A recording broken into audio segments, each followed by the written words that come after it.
Y la postura de la gente de AGMER, y mientras tanto debemos decir que en este mismo contexto una organización en la provincia denominada Red de Padres y Familias Organizadas han emitido un comunicado donde de alguna manera respaldan la decisión de la gestión de Gustavo Bordet de continuar por el momento con las clases presenciales.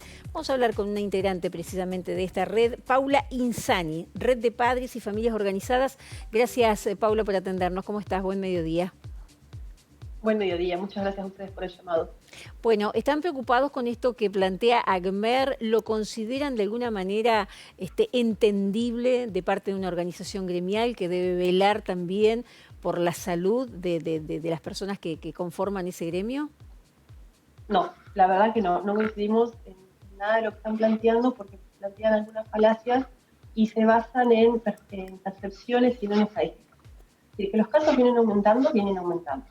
Los motivos por los cuales aumentan fundamentalmente son dos. Se incrementaron la cantidad de testeos en muchas regiones de la provincia y eso lo celebramos porque ayuda muchísimo a poder controlar la cadena de contagios, pero además porque empiezan a aparecer cepas que son más contagiosas. Lo que no quiere decir que estas cepas sean más mortales ni más graves. ¿Sí? Todavía estamos manteniendo los mismos niveles que en cepas anteriores. Entonces, echarle tan livianamente la culpa, que eso es por parte de la escuela, cuando vemos que los números de contagios en la escuela son mínimos, es poner de nuevo a las infancias a pagar el costo de una pandemia. Por el otro lado, siempre citan los casos de los países europeos donde cerraron. Pero ahí también están en la trampa. Se cierran las escuelas por 15 días en países donde tuvieron el 2020 mayoritariamente presencial. Nosotros el año pasado cerramos en marzo las escuelas por 15 días y las terminamos de abrir a fuerza de mucho reclamo en febrero del 2021. Paula, Sí. sí, estamos teniendo alguna pequeña dificultad para escucharte bien. A ver si podemos hablar un poquito más cerca del micrófono porque se nos corta, si no. La pregunta es, bueno, ustedes han dado su posición, ni siquiera ustedes podrían aceptar la suspensión de una presencialidad por estos 15 días, digamos. Es que tampoco tenemos garantías de que... ¿Se escucha mejor ahí? Ahí sí, muchísimo mejor. Sí. Ahí está. Tampoco tenemos garantía que después de estos 15 días las clases vuelvan, porque a ver, si en este contexto donde todavía no tenemos, y lo dicen los propios docentes, no tenemos estadísticas que indiquen que la escuela forma parte de la amplificación de la curva de contagios, que tenemos un clima amable, vamos a cerrar, ¿qué vamos a hacer en julio cuando las condiciones climatológicas sean peores y la dificultad de la ventilación sea mayor? Es decir, a ver, la pandemia la tenemos que gestionar con inteligencia, con creatividad y con una dirigencia que esté a la altura de las circunstancias. Y la dirigencia forma parte de toda la comunidad educativa también.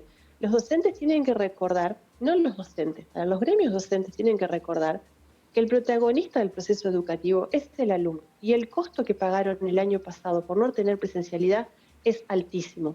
En una población que es de muy bajo riesgo, que es mayoritariamente asintomática, y que en un concepto de la idea de salud integral perdieron muchísima salud durante el 2020. No podemos volver a sacrificarlos en el 2021 y no podemos tomar decisiones basadas en percepciones. Tenemos que ajustarnos a la información disponible. Llevamos un año, casi un año y medio de aprendizaje, lamentablemente casi un año y medio de aprendizaje de lo que es la pandemia y cómo funciona el virus. Hemos tenido una incorporación de conocimiento abrumador. Para marzo del año pasado creíamos que los chicos eran súper contagiadores. Esa hipótesis se basaba en cómo se contagian otras enfermedades. Después entendimos que no, la evidencia científica fue abrumadora al respecto, los chicos no son supercontagiadores, hay mucha investigación que indica que incluso contagian mucho menos que un adulto.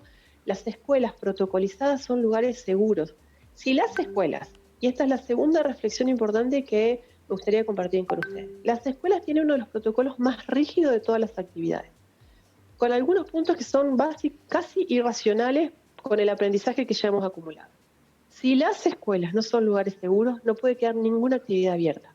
Entonces tenemos que entender que nunca el riesgo es cero, pero que el costo del cierre de las escuelas es mucho más alto que el beneficio sanitario. En cuanto a cómo están Entonces, funcionando, Paula, en cuanto a sí. cómo están funcionando ahora con esa forma de ir cada tanto, una vez cada tanto a las escuelas, digo, la característica desde este 2021, ¿ustedes cómo lo analizan? ¿Está bien implementado? ¿Están conformes con eso? Bueno, a ver, ese es todavía no todo un tema, porque nuestros protocolos, cuando recién hablábamos de que eran irracionales y anacrónicos, es porque se basan en la evidencia que teníamos en mayo, junio, julio del año pasado y no se han actualizado. No toman en cuenta las características específicas de los grupos poblacionales. Digo, los chicos menores de 10 años tienen, responden a la epidemia de una manera distinta. Entonces, pensar en que el distanciamiento de 2 metros es válido es una decisión equivocada y eso afecta directamente la cantidad de al aforo que puede haber por aula. Necesitamos que los protocolos se actualicen porque están funcionando hoy como barreras a la presencialidad. Ahora, la situación es tan crítica y la falta de claridad es tal que todo el tiempo estamos corriendo tras una situación peor. Entonces, hace un mes atrás estábamos planteando la necesidad de adaptar los protocolos a la evidencia científica y la experiencia internacional. Ahora estamos sosteniendo, por favor, no cierren lo que tenemos abierto. Y volvemos a insistir en esto. Nuestros niños, niñas y adolescentes no pueden ser la primera víctima de la pandemia. Las consecuencias negativas del cierre de las escuelas son enormes. Ya esta presencialidad a media máquina, por decirle de alguna manera, tiene un costo alto para los chicos. Digo, todas las familias lo sufrimos porque todos nosotros tenemos chicos, conocemos a alguien que tiene un chico, tenemos un nieto, un sobrino, sabemos lo que cuesta mantener una rutina, sabemos cómo eso afecta al sueño, a la organización diaria familiar. Bueno, eso es mejor que nada.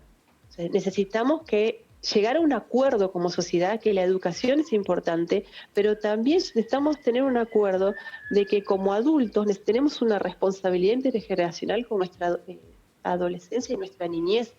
No puede ser que cortemos siempre por el eslabón más débil de la cadena. Paula, Cerrar una... sí, la última consulta, porque también tenemos muchísimo otro material que desarrollar, ¿no?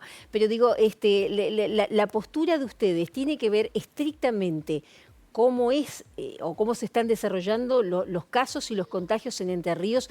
Entiendo, ustedes dicen, bueno, no podemos decirle no a la presencialidad, o dicen, por ejemplo, sí a la presencialidad, aún en casos como lo que está ocurriendo en AMBA, donde el nivel de contagios es tremendo.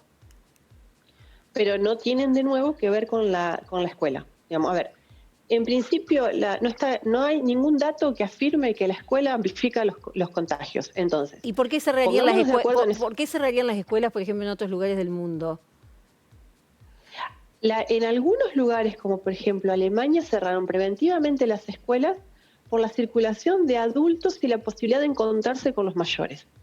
Pero fueron 2 semanas y 2 semanas focalizadas, y en Francia, por ejemplo, adelantaron vacaciones.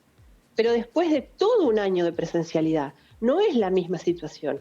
Acá lo que estamos planteando es, pongámonos de acuerdo en algo. Si la escuela no amplifica la curva de contagio, bueno, pongamos el foco donde hay problema.